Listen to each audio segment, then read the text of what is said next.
Ce soir, le premier volet donc, de ces 4 soirées concernant le service, je traiterai principalement de la consécration, hein. Et le titre du partage de ce soir, le service chrétien, un service consacré. Un service consacré.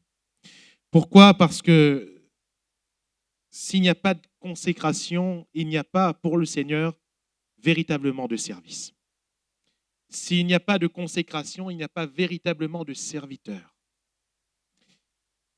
Dieu peut se servir de qui il veut, comme il veut, quand il veut. Pas obligatoirement de chrétiens. J'aimerais que nous en soyons conscients. De dire que le Seigneur ne se sert que des chrétiens n'est pas l'entière vérité.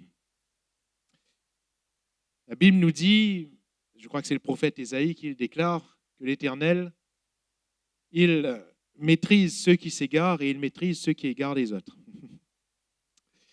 Par ailleurs, on voit que le Seigneur peut parfois même, et ça peut choquer ce que je dis, il peut parfois même se servir du mal. Rappelez-vous que l'heure dans laquelle Jésus a été jugé et crucifié, Jésus l'a appelée l'heure de la puissance des ténèbres. Mais cela a été conduit par Dieu quand même. Le diable a cru gagner en amenant à la mort celui qui devait être le sauveur de l'humanité, mais il ne savait pas que c'est justement en mourant qu'il allait sauver l'humanité. Alléluia. Dieu est toujours plus grand et Dieu peut se servir de tous, n'importe quand et n'importe comment, parce qu'il est Dieu. Mais à quel moment sommes-nous serviteurs de Dieu? À quel moment, Dieu se sert véritablement de nous comme un juste serviteur lorsque nous sommes consacrés? Il n'y a que dans la consécration que notre service a une portée céleste. Alléluia. Alors, j'aimerais voir avec vous, au travers d'un texte des Écritures, d'un couple de serviteurs qui s'appelait Zacharie et Élisabeth, dans Luc chapitre 1er. Nous n'allons lire qu'une partie de ce merveilleux récit, parce que sinon la lecture serait trop longue. Donc Luc chapitre 1er, à partir du verset 5, je vous encourage chez vous à lire tout ce récit concernant Zacharie et Élisabeth et la naissance de Jean-Baptiste qui couvre quasiment tout le chapitre 1er. Luc 1, à partir du verset 5, du temps d'Hérode, roi de Judée, il y avait un sacrificateur nommé Zacharie de la classe d'Abia. Sa femme était d'entre les filles d'Aaron et s'appelait Élisabeth. Tous deux étaient justes devant Dieu, observant d'une manière irréprochable tous les commandements et toutes les ordonnances du Seigneur. Ils n'avaient point d'enfants parce qu'Élisabeth était stérile et qu'ils étaient l'un et l'autre avancés en âge. Or, pendant qu'il s'acquittait de ses fonctions devant Dieu, selon le tour de sa classe, il fut appelé par le sort, d'après la règle du sacerdoce, à entrer dans le temple du Seigneur pour offrir le parfum. Toute la multitude du peuple était dehors en prière à l'heure du parfum. Alors un ange du Seigneur apparut à Zacharie et se tint debout à droite de l'autel des parfums. Zacharie fut troublé en le voyant et la frayeur s'empara de lui. Mais l'ange lui dit, « Ne crains point, Zacharie, car ta prière a été exaucée. Ta femme Élisabeth t'enfantera un fils et tu lui donneras le nom de Jean. Amen. » Gloire à Dieu. Ce sont donc ici deux serviteurs, un couple de serviteurs, Élisabeth, Zacharie, avec une fonction, plus qu'une fonction. On va parler ici d'un titre. Mais là encore, plus qu'un titre, car voyez-vous, le service, c'est plus qu'une fonction. Le service de Dieu, c'est plus qu'un titre. Le service, chers amis, c'est une vie. Ce doit être notre vie. Zacharie, il est sacrificateur. Et sacrificateur ici, nous le verrons plus en détail dans un instant, c'est service de toute une vie. Si nous n'avons choisi que de faire quelque chose pour le Seigneur et qu'on a appelé ça service, on se trompe. Servir Dieu, ce n'est pas rendre un service à Dieu. Quand je rends un service à quelqu'un, je fais quelque chose de ponctuel. Quand je sers quelqu'un, je suis à son service. C'est toute la différence. Dieu ne nous a pas sauvés pour que nous lui rendions service.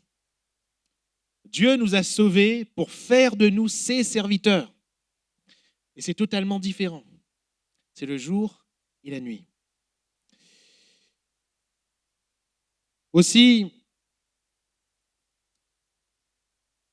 sacrificateur ici, le service chrétien, service consacré, sacrificateur ici, revêt ce caractère de consécration. Le sacrificateur de l'Ancienne Alliance était consacré à la maison de l'Éternel. C'était toute sa vie. Il n'avait pas d'autre charge, il n'avait pas d'autre but dans la vie, il n'avait pas d'autre chose à s'occuper. Il était consacré à la maison de l'Éternel.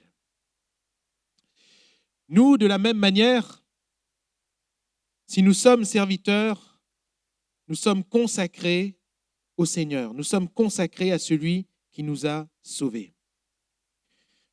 L'aspect de sacrificateur concernant Zacharie était un aspect qui était terrestre. Zacharie était sacrificateur selon l'ordre d'Aaron. Il était descendant d'Aaron. Aaron a été le premier oint en tant que souverain sacrificateur et Dieu avait réservé à cette lignée le sacerdoce. Cette vie de sacrificateur. Mais j'aimerais vous dire que concernant ce côté sacrificateur, la Bible nous parle d'un nouvel ordre. D'un nouvel ordre. Dans Hébreux 5:6, il est dit, tu es sacrificateur pour toujours, non pas selon l'ordre d'Aaron, mais selon l'ordre de Melchisédek. Selon l'ordre de Melchisédek. Bien sûr, il s'agit ici de Jésus. Et il s'agit d'un nouvel ordre. Jésus n'est pas descendant d'Aaron. Jésus, selon l'auteur aux Hébreux ici, n'est pas un sacrificateur selon Aaron ou selon Zacharie, mais il est selon l'ordre d'une autre personne qui, elle aussi, était sacrificateur, en l'occurrence, Melchisédek. Rappelez-vous des textes, qui est ce Melchisédek ? Quelqu'un d'assez particulier qui n'apparaît qu'une seule fois dans les récits de l'Ancien Testament. Ce Melchisédek, il s'approche d'Abraham à un moment particulier. Il n'a pas de généalogie. Il n'a pas de généalogie. D'où il vient ? Il est roi de Salem, c'est-à-dire roi de paix. Il est roi de justice. Nous comprenons bien que pas de généalogie, roi de paix, justice, c'est vraiment un type de Christ. C'est vraiment une figure du Christ. Et concernant Jésus, directement, l'auteur aux Hébreux va dire « Tu es sacrificateur pour toujours selon l'ordre de Melchisédek ». Et quand on regarde à Jésus, Jésus ne fait pas un service. Jésus ne remplit pas seulement une fonction, mais Jésus, qu'a-t-il dit ? Tu n'as voulu ni sacrifice, ni holocauste pour le péché, ni offrande. Mais tu m'as formé un corps, c'est-à-dire tu m'as donné littéralement un être. C'est pour cela, me voici. Je viens, ô Dieu, pour faire ta volonté. Hein? Dans le rouleau du livre, il est question de moi. Donc, me voici pour faire ta volonté. Voilà le serviteur. Paul va déclarer aux Romains que le culte qui est agréable à Dieu n'est pas quand on fait quelque chose pour Dieu. Mais le culte qui est agréable à Dieu, le culte raisonnable, je vous exhorte par les compassions de Christ à offrir vos corps comme un sacrifice vivant, saint. Et c'est là de notre part un culte raisonnable. C'est quand, frères et sœurs, ce n'est pas quand je fais quelque chose seulement pour le Seigneur, mais quand je mets toute ma vie sur l'autel. Je vous exhorte à offrir vos corps comme un sacrifice vivant. Le terme sacrifice désigne l'Holocauste. Il y avait plusieurs types de sacrifices sous l'Ancienne Alliance, dont ce sacrifice, l'Holocauste, qui était le plus offert. Et l'Holocauste avait cette particularité, l'animal était entièrement brûlé. Pour les autres sacrifices, les sacrifices d'action de grâce, quand on faisait des vœux, on coupait des parties de l'animal. Certaines parties de l'animal seulement étaient offertes, le reste était jeté. Mais l'Holocauste, c'était l'animal entier qui était offert. On n'enlevait aucune partie. D'ailleurs, le terme Holocauste signifie brûler en entier. Animal entier. Et Paul va dire, dans la révélation de la Nouvelle Alliance, je vous exhorte à offrir vos corps, et là, quand on regarde dans le grec, c'est l'être entier, comme un holocauste vivant. Alléluia. Comme un sacrifice vivant, un holocauste vivant. C'est-à-dire que nous devons être en entier offerts à Dieu. Alléluia. Voilà le service qui plaît à Dieu.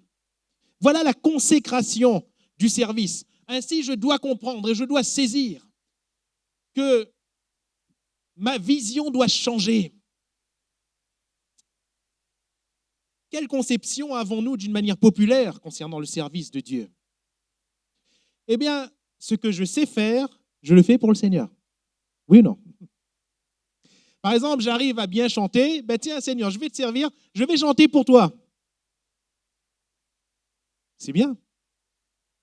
Je sais jouer de la musique, ben je vais jouer pour toi. C'est bien.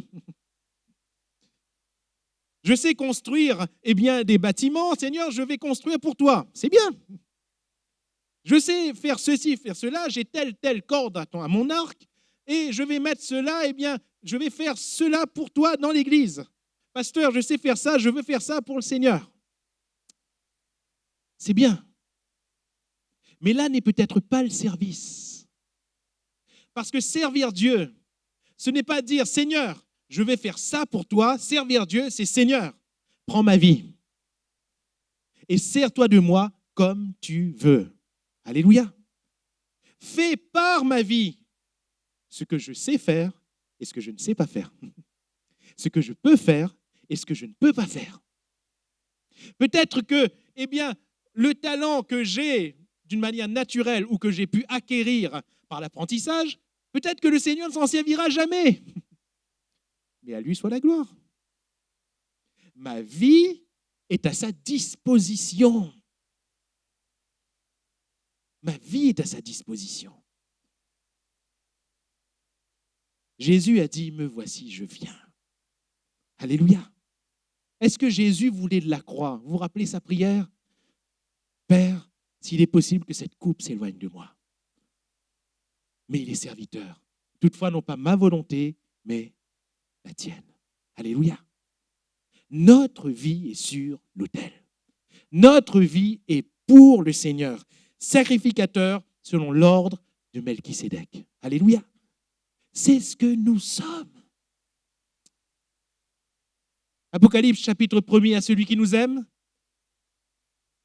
Ça, nous le savons, car Dieu a tant aimé le monde. Jésus nous aime. Qui nous a délivrés de nos péchés par son sang. Ça, nous savons, mais la suite, nous l'oublions souvent. Il a fait de nous quoi? Un royaume des sacrificateurs. Alléluia. Voilà la qualité de notre service. Je ne suis pas serviteur parce que je suis musicien, je ne suis pas serviteur parce que je suis prédicateur, je ne suis pas serviteur parce que je suis chanteur, je ne suis pas serviteur parce que je suis technicien, parce que je suis à la bibliothèque, parce que je suis à l'accueil. Je suis serviteur parce que je suis sacrificateur, parce que ma vie est consacrée à Dieu. Alléluia. Le service n'est service que dans la consécration. La Bible nous dit que quand cet holocauste était offert, une agréable odeur s'est levée devant l'Éternel. Alléluia. Parce que Dieu a agréé. On ne peut pas biaiser. On ne peut pas faire semblant. Il n'y a qu'un sacrifice qui est agréable à Dieu. C'est le sacrifice que lui demande. Alléluia. Ce n'est pas le sacrifice que j'ai envie de lui offrir. C'est le sacrifice que lui, il demande. C'est ainsi que l'on sert le Seigneur. Et c'est ainsi que la consécration est la particularité première du service. Consécration, bien sûr, consécration totale. Ce que je suis, ce que je fais, ce que j'ai, tout est pour le Seigneur. Car nous reconnaissons que tout vient de lui. Ce que je suis vient de Dieu. Ce que je fais vient de Dieu. Ce que j'ai vient de Dieu. Ce que je suis, parce que c'est lui qui me permet d'être, c'est lui qui me donne le souffle, la respiration, le mouvement, l'être. Toutes ces choses nous viennent de Dieu. Nous bénissons le Seigneur de ce que nous sommes en bonne santé. Pourquoi sommes-nous en bonne santé? Pourquoi es-tu en bonne santé? Pourquoi suis-je en bonne santé? Pour servir Dieu. Alléluia. Pour servir Dieu. Ce que je suis, cela me parle de mon quotidien, car ce que je suis est consacré à Dieu. Quand je suis derrière ce pupitre, à ce micro, je suis consacré à Dieu. Quand je vais dans ma voiture, je suis encore consacré à Dieu. Quand je vais à mon travail, je suis consacré à Dieu. Quand je suis en train de faire mes courses, je suis consacré à Dieu. Je suis toujours en train de servir le Seigneur. Alléluia. Ainsi, ce n'est plus une tâche. Ce n'est plus un service. C'est une vie. Alléluia. C'est une vie entière. Quand je prie, je sers le Seigneur. Quand je me sanctifie, je sers le Seigneur. Quand je médite la parole, je sers le Seigneur. Quand je la repasse dans mes pensées jour et nuit, je sers le Seigneur. Et c'est là le service. La consécration est totale. Ce que je suis, ce que je fais, ce que j'ai, tout vient de Dieu et tout est à Dieu. Alléluia. Si le Seigneur nous retire un seul instant sa grâce, si le Seigneur me retire un seul instant la santé, voyez comme ça arrive presque quotidiennement. Quelqu'un est en excellente santé, puis tout d'un coup, paf, ça bascule. Réfléchissons si le Seigneur faisait comme ça avec moi. Il est Dieu, il fait ce qu'il veut. S'il me retire un seul instant sa grâce, si je n'ai plus de santé, je reconnais que ma santé, ma bonne santé vient de Dieu. S'il me retirait les biens que j'avais, c'est ce qui s'est passé pour Job. Du jour au lendemain, il a tout perdu. Si cela nous arrivait, si du jour au lendemain, on n'avait plus rien, on reste serviteur, on ne reste pas. S'il nous retirait sa grâce, nous reconnaissons que les biens que nous avons viennent de Dieu. S'il me retirait mes capacités, on reconnaît que les capacités que nous avons, c'est une grâce de Dieu. Pourquoi? Pour le servir. Mon frère, ma sœur, tu as une famille pour servir le Seigneur. Et non pas pour sortir du service. Parfois, on dirait que le mariage est devenu une maladie. Parce qu'on est marié, on ne peut plus servir. Au contraire, ça doit nous servir encore plus. Mais non, frère, je suis marié maintenant, donc je suis malade. Parfois, on dirait que les enfants sont devenus une maladie. Le Seigneur nous bénit, nous donne des enfants. Frère, je ne peux plus servir. J'ai des enfants. Bien sûr que quand on a une famille, il faut s'en occuper. Ça, le Seigneur est entièrement d'accord avec cela. Mais nous devons faire attention de rester serviteurs, de rester consacrés. Ce que je suis, ce que je fais, ce que j'ai. Au contraire, si j'ai une femme, eh bien ma femme est pour le Seigneur. Si j'ai des enfants, mes enfants sont pour le Seigneur. Si j'ai une famille, ma famille est pour le Seigneur. Que le Seigneur me donne de la sagesse pour que ma famille soit au Seigneur. Alléluia. Que le Seigneur nous donne sa sagesse ce soir. Et bien sûr, notre sacrifice est un sacrifice de consécration, holocauste. Et Paul va dire également, donc dans Romains 12, le verset que j'ai cité tout à l'heure, sacrifice est aussi un sacrifice de sainteté.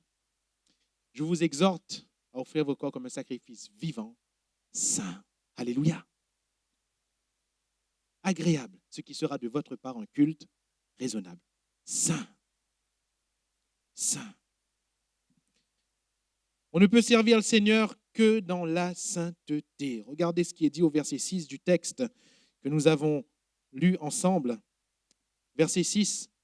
Tous deux étaient justes devant Dieu, observant d'une manière irréprochable tous les commandements et toutes les ordonnances du Seigneur. Amen. Tous les commandements, toutes les ordonnances. La barre est haute, hein? La barre est très haute. C'est cependant ce qui les caractérisait. Ils étaient entièrement saints, ils s'étaient entièrement sanctifiés devant Dieu. Et si les commandements, ils les ont observés, ce n'était pas pour les autres, c'était pour le Seigneur. Ils voulaient donc obéir à Dieu, ils voulaient être agréables à Dieu. Donc ils ont observé ces commandements. C'est aussi et surtout à cause de ce que leur consécration exigeait. Mes frères et mes sœurs, notre consécration ne peut pas être une consécration impure. Car Dieu n'est pas d'accord. Dieu n'est plus d'accord. Dieu ne s'identifie plus. On peut être, corps et âme dans les choses de Dieu. Mais si nous vivons dans la débauche et l'impureté, notre corps et âme n'est pas agréable à Dieu. On peut faire mille et une choses pour le Seigneur. On peut faire mille et une choses dans l'Église. On peut faire même de très bonnes choses vis-à-vis de notre prochain. Mais si ce n'est pas dans la sainteté, Dieu ne s'identifie pas.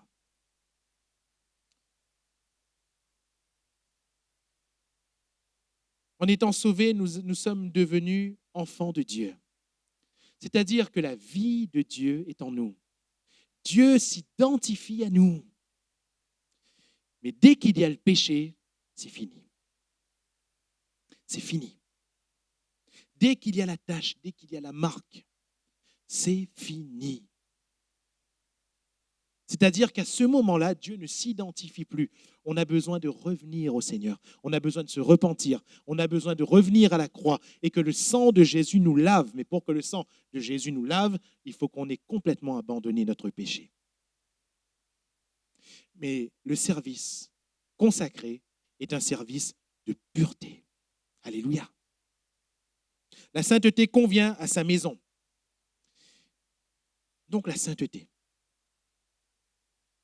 C'est pour cela que le service de Dieu, frères et sœurs, chers amis, a une éthique. Il y a des situations de péché qui malheureusement nous disqualifient. Dans certains domaines de service, il y a des situations qui nous disqualifient. Imaginez, vous apprenez que votre pasteur, il vit dans la débauche. Qu'est-ce que vous allez faire? Vous allez l'écouter encore? Quand il prend le micro pour prêcher, vous allez lui dire, avec toute la politesse et la gentillesse qui est la vôtre, vous allez regarder, vous n'allez rien dire avec la bouche, mais dans la tête, vous allez dire, mec, parle toujours. Parle toujours, hein? Tu m'intéresses.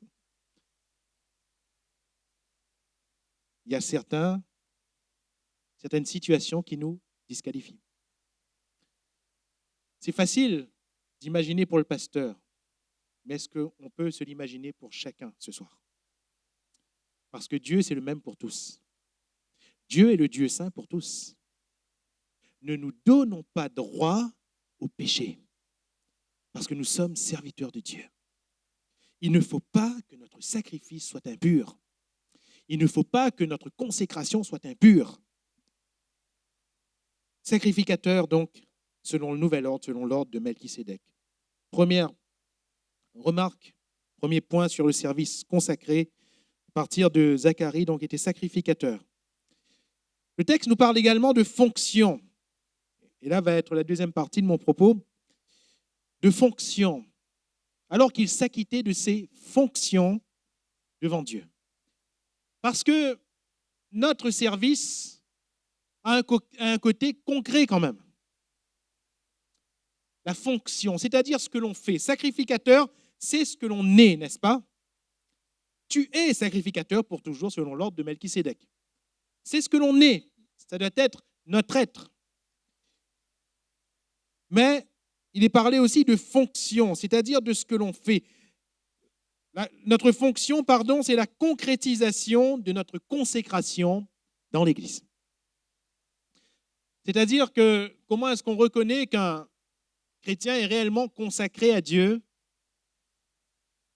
lorsqu'il a pris une charge devant Dieu, dans son service, il a pris une charge dans l'Église.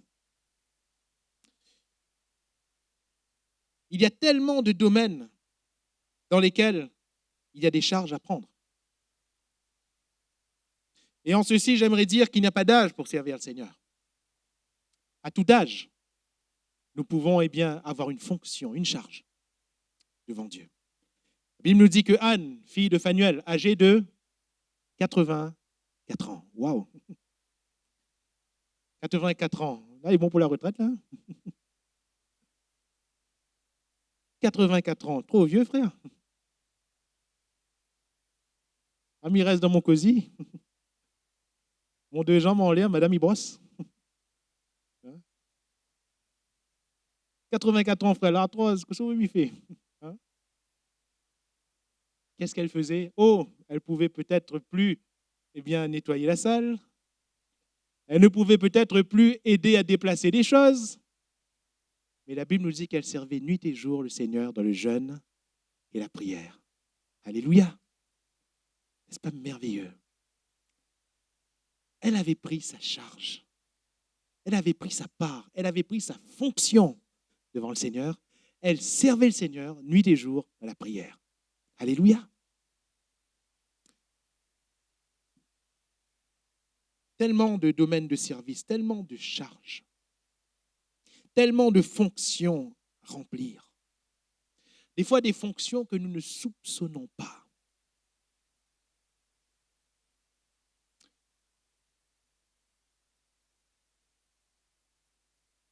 Quand j'étais pasteur à Cambuston, il y avait une jeune sœur qui s'est ensuite mariée. Cette jeune sœur, lorsqu'elle venait d'arriver, je lui ai demandé c'est quoi ton travail? Et elle a dit qu'elle était en train d'être formée, de terminer sa formation dans le domaine de la psychologie, dans l'aide sociale. Et ensuite, elle a travaillé, bien sûr, dans ce domaine. Alors, j'ai dit, tiens, c'est intéressant. C'est intéressant. Et puis, dans mon cœur, j'ai dit, mais est-ce qu'on peut avoir besoin d'un truc comme ça dans l'Église? Psychologie. Un soir, lorsque la réunion s'était terminée, déjà pendant la réunion, j'avais vu une dame qui était là pour la première fois. Elle était enceinte et elle avait un comportement assez bizarre. Elle n'était pas possédée, il n'y avait pas une influence ténébreuse, il n'y avait pas... Mais c'est juste qu'elle avait... Voilà, dans le comportement, elle restait tranquille, mais je voyais dans son regard, dans son attitude, quelque chose d'assez particulier. Bon, j'ai laissé, et puis j'ai vu comme nous les avions formés à cela, donc les frères et sœurs de l'accueil qui s'étaient approchés d'elle, qui avaient dit « Ça va, madame? Est-ce que vous voulez quelque chose? Est-ce que quoi ?» J'ai vu qu'il l'avait entourée. D'ailleurs, quand la réunion était terminée, tout de suite, les personnes de l'accueil avaient entouré cette dame, étaient en train de discuter avec elle. Pendant un bon moment, moi, pendant ce temps, le temps que je quitte eh bien, le devant, vous savez comment ça se passe, hein, parfois, eh bien, on a pas mal de chrétiens qui veulent nous voir en tant que pasteur, donc le temps de discuter avec l'un avec l'autre. Et pendant tout ce temps, je voyais que les personnes du service d'accueil étaient en train de discuter avec cette dame, discuter avec cette dame, discuter avec cette dame, discuter avec cette dame. Alors je m'approche et je traverse l'allée de la salle et un frère, le frère qui était un peu le responsable du service d'accueil, donc est venu vers moi pour me dire, Johan, mais cette dame, euh, on dirait qu'elle n'a pas toute sa tête et on essaie de lui parler, mais on n'y arrive pas, on n'arrive pas à avoir une conversation avec elle, savoir qui c'est, savoir son nom, savoir. Je dis, OK, il n'y a pas de problème. J'arrive moi-même, je commence à parler à la dame. Et la dame, on voit qu'elle avait eh bien, un petit peu de mal à s'exprimer, à établir un contact humain. Elle était enceinte et ça m'inquiétait un petit peu parce que la nuit était tombée, elle devait rentrer, elle nous a dit qu'elle était à pied. Ça m'inquiétait un petit peu parce qu'elle était enceinte. Alors j'ai dit, mais comment est-ce qu'on va faire? Et cette jeune sœur, elle était là. Et elle m'a regardé, elle m'a dit, frère Johan, vous inquiétez pas, je m'en occupe. Elle a mis la main sur l'épaule de cette dame, dit, allons madame, allons marcher un peu. Et elles sont sorties. En 5 minutes, chrono, elle était retournée, cette jeune sœur, et elle m'a tout dit sur cette dame. En 5 minutes. Comment elle s'appelait, quel âge elle avait, où est-ce qu'elle vivait, qu'est-ce qu'elle faisait. Tout. Tout en 5 minutes. J'ai dit, Seigneur, waouh, c'est pas possible. C'est pas possible. On va avoir besoin d'elle dans l'église. Et puis, à chaque fois qu'il y avait une situation de ce genre qui se présentait, je disais, voyez la sœur. Voyez la sœur. Et elle rendait de bons services dans l'église. Nous ne pouvons pas mesurer tous les domaines dans lesquels nous pouvons servir le Seigneur. Le Seigneur nous a donné parfois des capacités, c'est lui qui nous les donne, comme je l'ai dit tout à l'heure. Et il sait quand les utiliser. Il le sait. Mais voulons-nous mettre notre vie sur l'autel? Vous vous rendez compte si cette brave jeune sœur avait dit, non, pasteur, moi je veux chanter en l'air.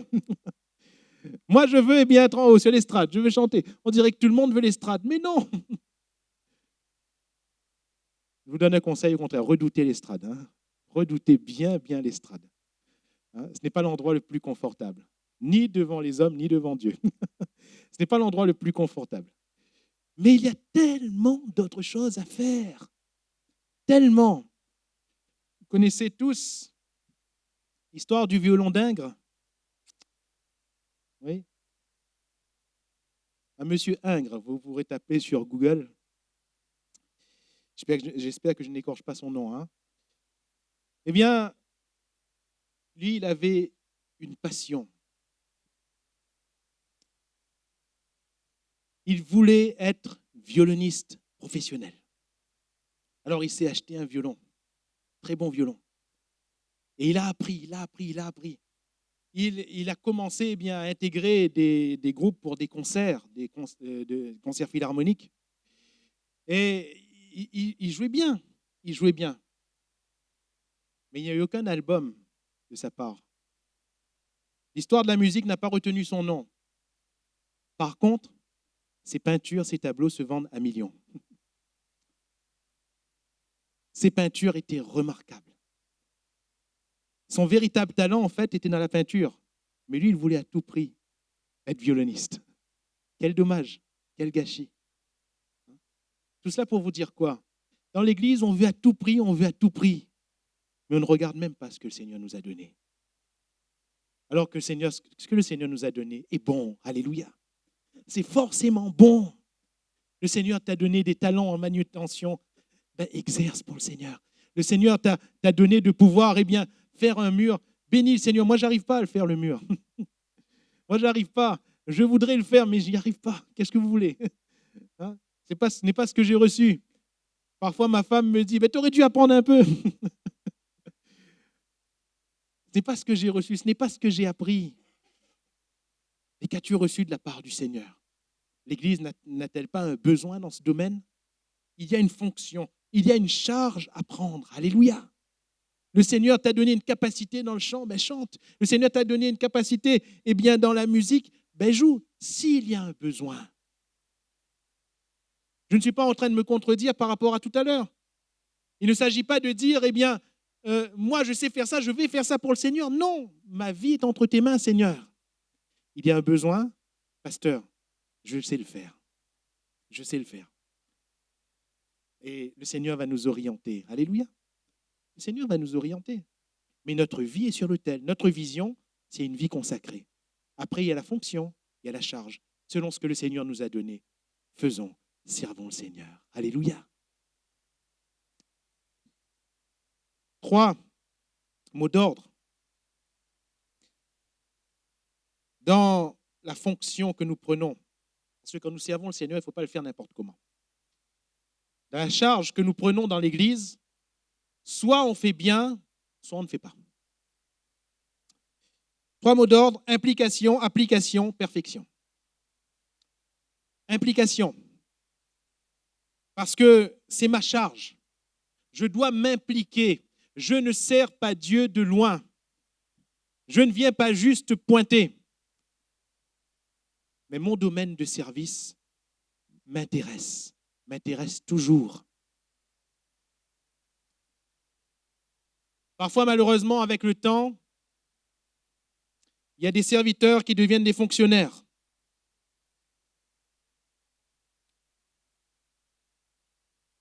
Il y avait ça à faire, frère. Ah, ben personne n'a pas dit à moi. Et pourtant, l'annonce a été faite, frère. Oui, mais personne ne fait appel à moi. Fonctionnaire. Je ne sais pas ce qui se passe, quel est le traitement qu'il y a eu entre-temps. Au début, on était humble. Au début, on a dit, Seigneur, ben, prends tout, ma vie est à toi. Qu'est-ce qui s'est passé pour en arriver à personne ne fait appel à moi? Qu'est-ce qui est arrivé entre-temps? Est-ce que nous avons trouvé un trop grand confort? Est-ce qu'à un moment donné, on nous a dit tellement, tu es le meilleur, tu es le plus beau, qu'à un moment donné, quand on ne l'a plus dit, on n'a plus voulu faire non plus? À un moment donné, le pasteur nous sollicitait tellement qu'à un moment donné, il y a eu juste un blanc. À un moment, on n'a plus sollicité, on a été vexé. Qu'est-ce qui s'est passé? C'est bizarre parfois comment nous, humains, je dis bien nous, je suis comme vous, comment on peut réagir? Et cela révèle quoi quand on réagit de la sorte? Le pasteur n'a pas dit, moi, fais, mais fais pas. Cela révèle justement qu'en route, on a eu un manque de consécration. Cela révèle la fragilité de notre consécration. Parce que si on est consacré à Dieu, on ne cherche pas ces détails, pas vrai? On ne cherche pas ces choses. Il y a quelque chose à faire. Seigneur, me voici. Seigneur, je fais. Alléluia. Je fais. La première fois que j'ai commencé à jouer de la musique, quand on a dit de me venir jouer, vous savez ce que j'ai dit, pasteur, je ne sais pas jouer. C'était vrai, hein? Je ne savais pas jouer du tout. Parce qu'une fois avec les ados, j'avais joué un chant, le pasteur est venu me voir et dit, ben, viens jouer tout le temps. J'ai dit, mais je n'ai jamais joué. Je ne sais pas jouer. Alors on a été formés, on a souffert, on a pleuré, mais le Seigneur après nous a aidés. Alléluia. Le Seigneur nous aide. Pourquoi? Parce qu'on a dit oui. Parce qu'on a dit me voici. Alléluia. Même pour faire ce qu'on ne sait pas faire. Quand il y avait des chantiers là-bas sur Saint-André, je vous l'ai dit tout à l'heure, je ne sais rien faire sur un chantier. Mais j'étais là, maille un peu, mais j'étais là. Hein? J'étais là. Prendre le seau, amener. Prendre la brouette. Prendre la truelle, donner. Prendre des pierres, déplacer les pierres, enlever d'un côté, mettre de l'autre. Ça, au moins, je sais faire. Je ne sais pas monter un mur, mais ça, ces choses-là, je sais faire. Mais on était là. Parce qu'on oublie trop souvent que l'implication est importante. Jésus fait toujours avec ceux qui sont là.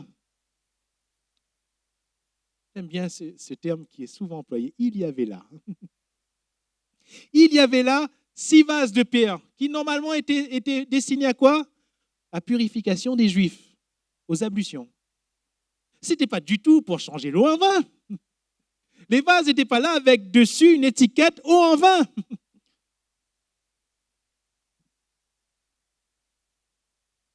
Purification des Juifs, c'était quelque chose de routinier. Ces vases faisaient un service qui semblait routinier. Mais Jésus les a utilisés pour le miracle. ce jour-là, alléluia, ce jour-là, est-ce qu'ils auraient pu dire, ces vases, à quel jour allait être le jour du Seigneur? Non. Mais ils étaient là pour le service. Ces vases étaient là pour le service. Que cela nous serve de leçon ce soir. Si nous sommes là, il y aura un jour, il y aura le miracle. Et nous en aurons été acteurs. Alléluia. Car Jésus fait avec ce qui est là. Il y avait là un garçon qui avait 5 pains et 2 poissons. Même les disciples, ils n'avaient pas un pain. Tous ceux qui étaient là, personne n'avait une seule provision. Et les disciples ont dit à Jésus, mais avec quoi allons-nous lui donner à manger? Explique-nous, Jésus. Ils ont ouvert leur poche. Rien. Rien. Jésus va dire, mais donnez-leur vous-même à manger. Mais on ne peut pas leur donner à manger. Même si on avait 200 deniers, il y a plus de 5000, il y a 5000 hommes, sans compter les femmes et les enfants. Comment on va faire, Seigneur? Comment on va faire? Jésus va poser une question. Qu'avez-vous là? C'est toujours là. Ce n'est pas ailleurs, c'est là. Il y avait là un enfant qui avait 5 pains, 2 poissons. Jésus a dit, c'est bon, ça me suffit. Alléluia.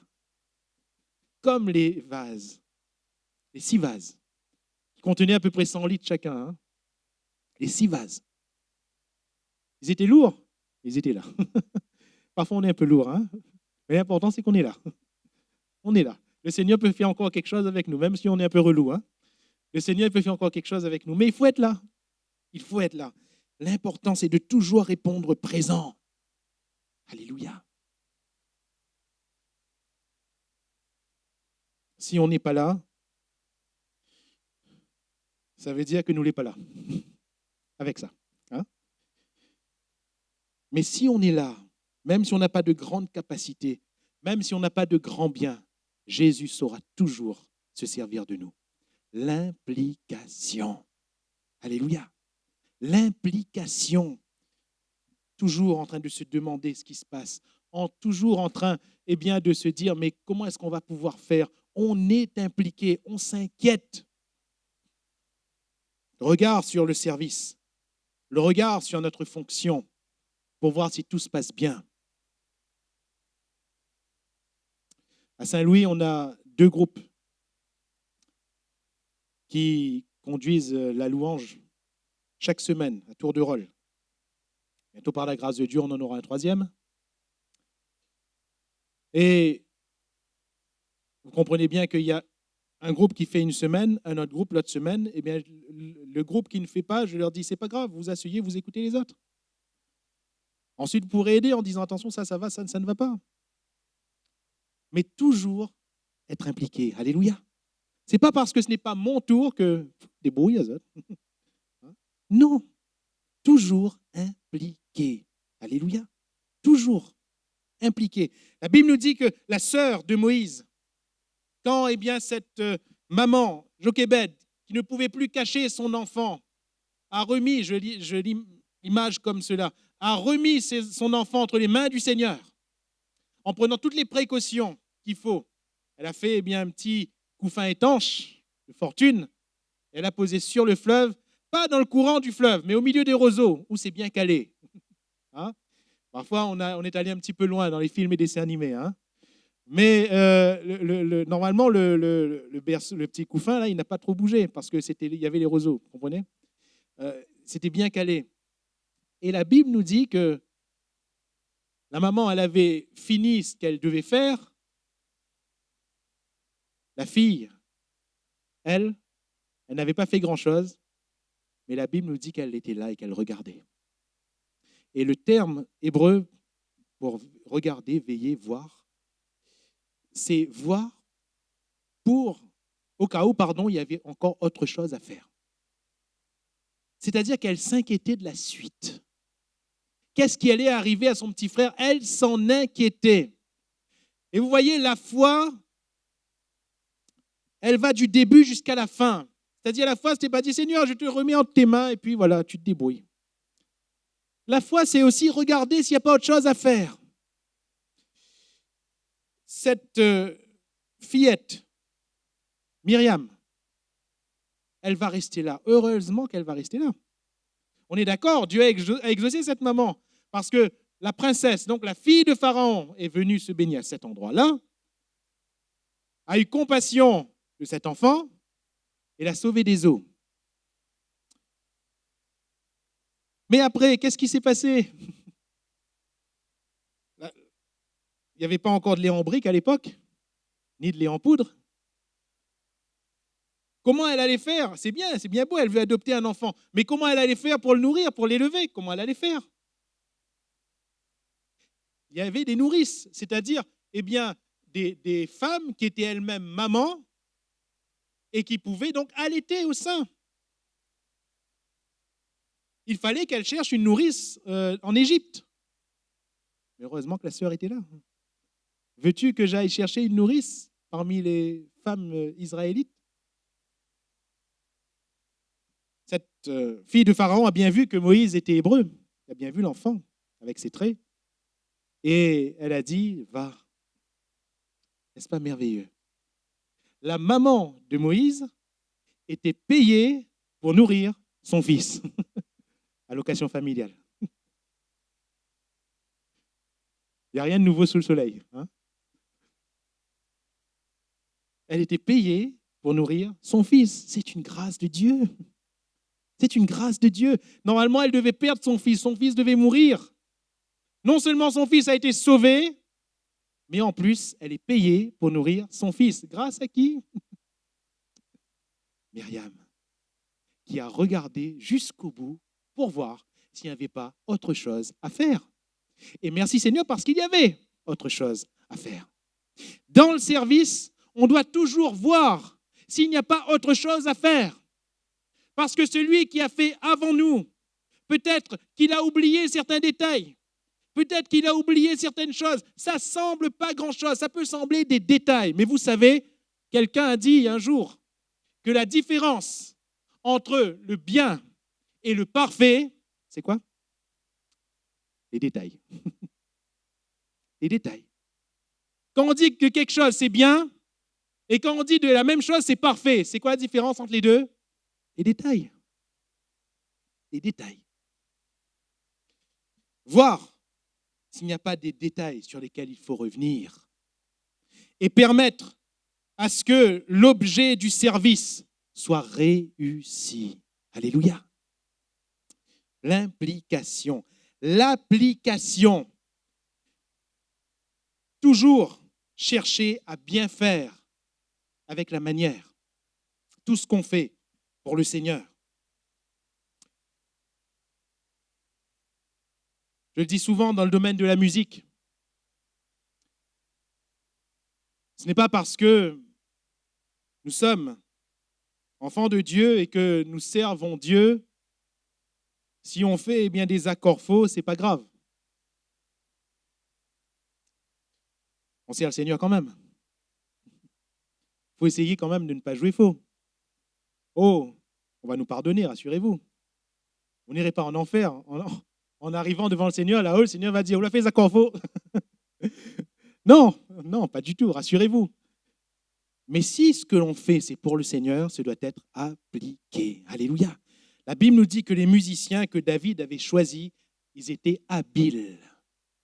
Habiles. Ce n'étaient pas seulement des frères et sœurs, mais ils étaient habiles. Dieu leur avait donné le talent, le don pour le domaine de service et ils étaient habiles.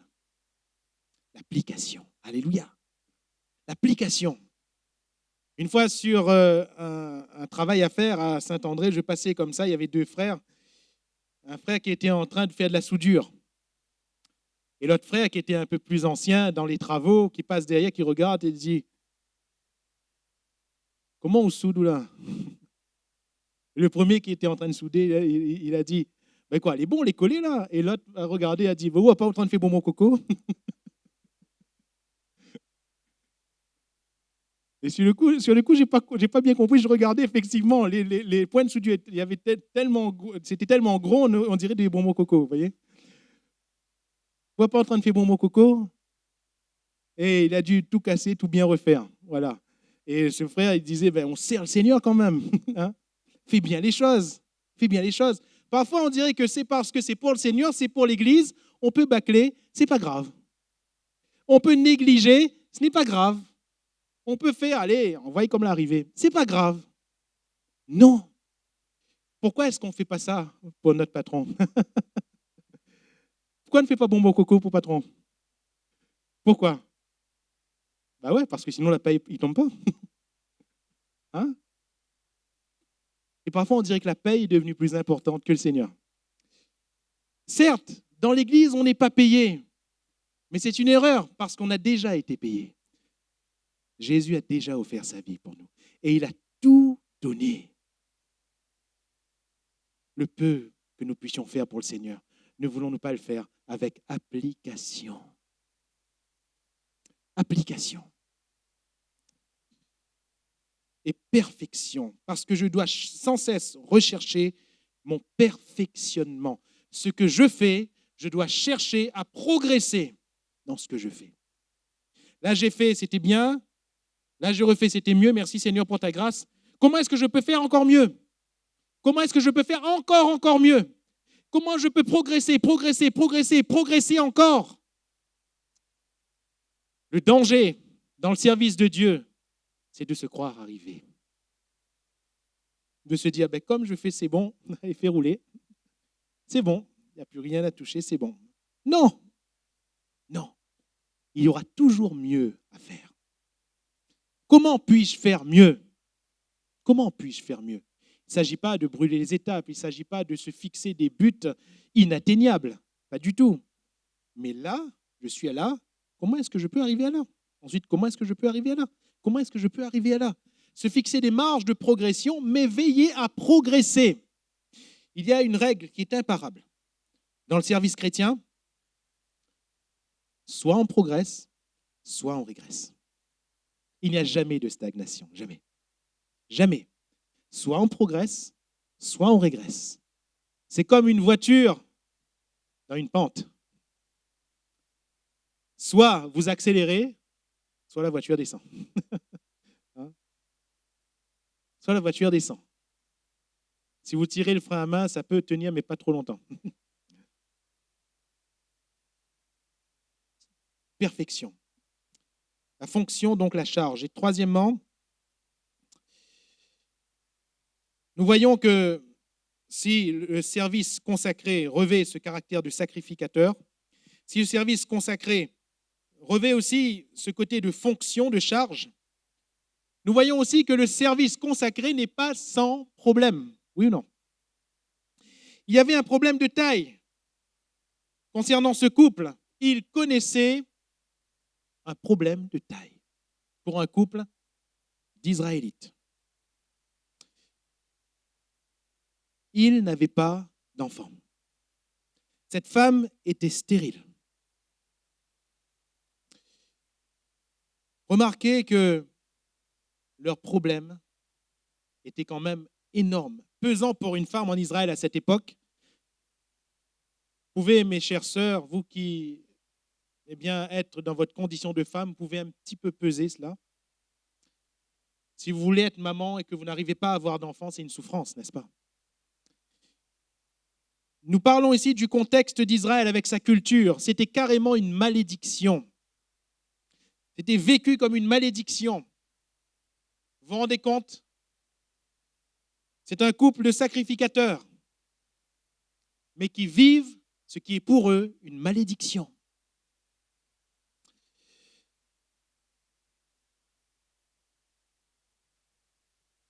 Non seulement ils n'avaient point d'enfants, mais en plus, ils étaient arrivés à un âge où ils ne pouvaient plus espérer en avoir. Ils étaient avancés en âge. Ils vivaient donc une circonstance qui était des plus dramatiques. Ce n'est pas écrit, mais certainement qu'ils désiraient avoir un enfant, puisque quand l'ange parle à Aaron, il lui dit « Tes prières ont été exaucées ».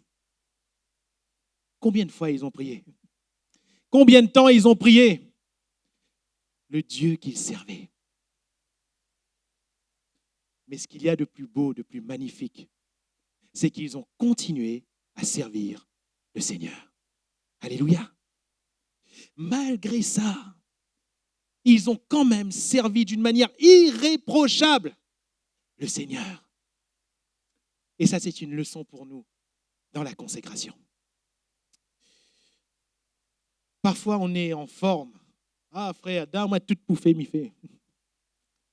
Et puis, il arrive un problème. Frère, m'y vient, puis.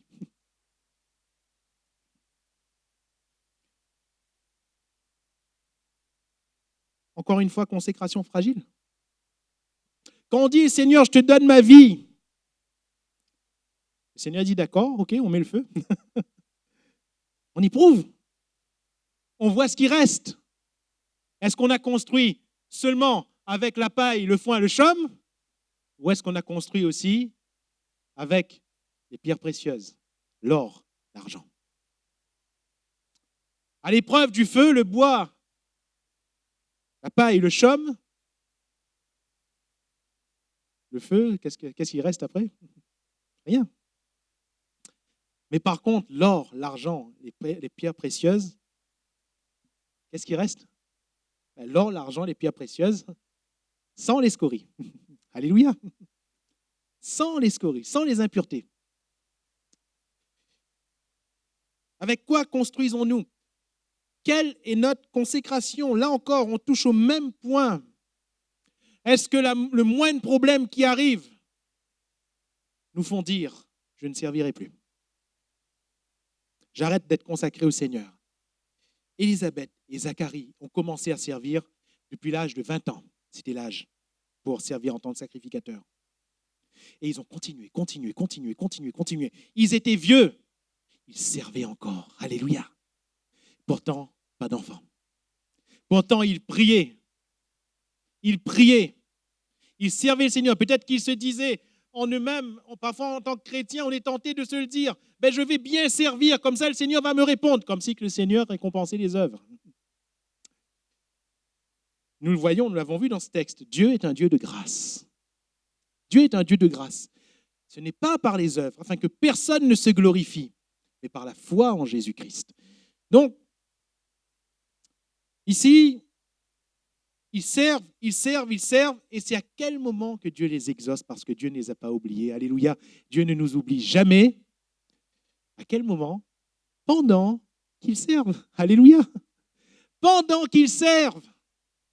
On a tort de s'arrêter de servir parce qu'on n'a pas obtenu une réponse au moment où on voulait de Dieu, parce que c'est justement pendant que l'on sert que Dieu nous exauce. Alléluia. C'est justement pendant que l'on sert, pendant qu'on est fidèle, pendant qu'on n'abandonne pas, qu'on s'accroche, que Dieu nous exauce. Notre consécration doit donc être sans faille. Dieu ne nous oublie pas, mais les difficultés ne doivent pas nous empêcher de servir le Seigneur. Les difficultés amènent des frustrations. Job, quand il a tout perdu, sa femme lui a dit « Maudit Dieu et meurs ». Je ne sais pas si Zacharie, vous savez, tout ne nous est pas rapporté. Zacharie, quand il allait s'acquitter de ses fonctions, est-ce que sa femme, sans lui dire « Maudit Dieu et meurs », sa femme ne lui dit pas, mais ne lui disait pas à quoi ça sert qu'on serve le Seigneur. Vous savez, on est humain. Ça peut arriver. À quoi ça sert? À quoi ça sert? La Bible nous dit que Melchisédek et Anne, ils montaient tous les ans à la maison de l'Éternel, mais tous les ans, au lieu d'être bénie, cette femme, elle pleurait. Elle était mortifiée par la Pénina. Tous les ans, mais elle remontait quand même. Alléluia. Elle remontait quand même. Elle n'abandonnait pas. Elle remontait quand même. Où est notre consécration? Où est notre consécration?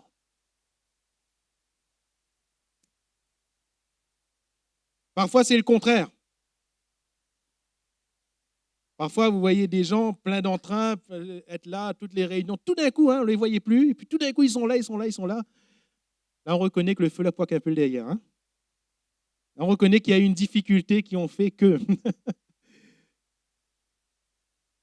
Et là, ils sont pleins d'entrain, tout feu, tout flamme, tout feu, tout flamme. Mais après, quand le problème est résolu, piou.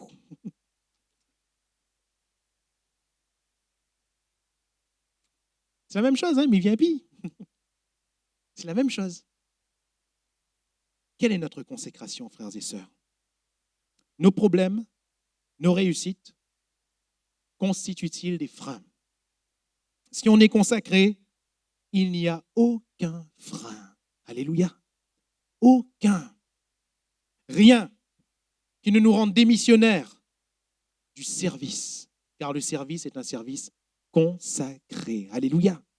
Et c'est ainsi qu'on sera propre à la maison de Dieu. J'aimerais conclure ces propos ce soir, parlant d'un service chrétien, un service consacré, donc le service chrétien, un service consacré. Nous ne devons pas oublier ce que nous sommes. Nous sommes sacrificateurs. Nous ne faisons pas les sacrificateurs, nous sommes sacrificateurs. C'est la qualité que Jésus nous a donnée en nous recouvrant de son sang. Il a fait de nous un royaume des sacrificateurs selon l'ordre nouveau, selon son ordre à lui, selon l'ordre de Melchisédek. Alléluia. Nous ne devons pas oublier que nous avons une fonction, une charge à prendre dans l'Église qui est la maison de Dieu, la colonne et l'appui de la vérité. Mes frères et mes sœurs, tous les chrétiens doivent avoir une charge. Tous les chrétiens doivent avoir une fonction dans la maison de Dieu, car je le répète, il n'y a pas d'âge. Il n'y a pas d'âge qui nous exclut du service. Et nous ne devons pas oublier que nos problèmes ou que nos réussites ne doivent que nous renforcer davantage dans notre service plutôt que de nous en extraire. Si les problèmes nous arrêtent, nous devons revoir notre consécration. Si nos réussites nous arrêtent, nous devons aussi revoir notre consécration. Mais si au contraire, dans les problèmes, on continue à chercher la face de Dieu, à s'attacher à Dieu, comme Job, alors le Seigneur est notre récompense. Et si dans nos réussites, nous donnons gloire à Dieu, comme David, vous vous rappelez l'épée de Goliath, il a fait quoi avec? Mettez-vous un instant à la place de David, l'épée de Goliath, vous en auriez fait quoi? Vous vous rendez compte, l'épée de Goliath? Ce jour-là, il a tranché la tête de Goliath avec son épée. Et il a tenu l'épée d'un côté, la tête de l'autre. Qu'est-ce que vous auriez fait? Dis, prends une photo. Prends une photo. Facebook. Hashtag épée Goliath. Il aurait eu beaucoup de likes. Il aurait eu beaucoup de j'aime. Qu'est-ce que vous auriez fait? David, il aurait pu prendre l'épée de Goliath et l'accrocher sur le mur de sa maison. Tous les gens qui venaient manger chez lui, David, c'est quoi ça? On ne connaît pas que c'est lui. L'épée de Goliath. Waouh! Waouh! Non, l'épée de Goliath, on la retrouve dans le temple. Alléluia. Quand il fuit devant sa ligne, il s'approche. Sacrificateur qui est là, lui dit, l'épée de Goliath est là, David. Là où tu l'avais laissé la dernière fois. Pourquoi David amène cette épée au temple? C'est symbolique. C'est parce qu'il remet la gloire de cette victoire à Dieu. Alléluia. Remettons la gloire de nos réussites à Dieu en disant, Seigneur, moi je ne suis rien. C'est toi qui m'as donné ça. Alléluia. David a dit à Goliath, aujourd'hui, au nom de l'Éternel des armées, je te couperai la tête. Vous n'avez pas d'épée, vous comprenez? Je te couperai la tête. Et c'est avec l'arme de l'ennemi qu'il a coupé cette tête. Alléluia. Nos problèmes sont nos ennemis, mais c'est avec l'arme de l'ennemi qu'on va gagner. Parce que nos problèmes vont constituer notre force. Sur quoi Pierre il a marché? Sur les eaux. C'était pas pourtant cette mer qui était agitée et sur laquelle étaient en train de s'agiter aussi les disciples. C'est sur la même mer, on est d'accord? C'est le même problème. Et puis tout d'un coup, Pierre marche sur l'eau. Alléluia. Consécration. Consécration. Alors, soyons des hommes et des femmes consacrés à Dieu. Plus que de faire un service, Dieu n'a pas besoin d'hommes et de femmes qui lui rendent service, car il se sert de qui il veut, quand il veut et comme il veut. Mais Dieu cherche des serviteurs, des servantes, de ceux qui sont consacrés à sa maison.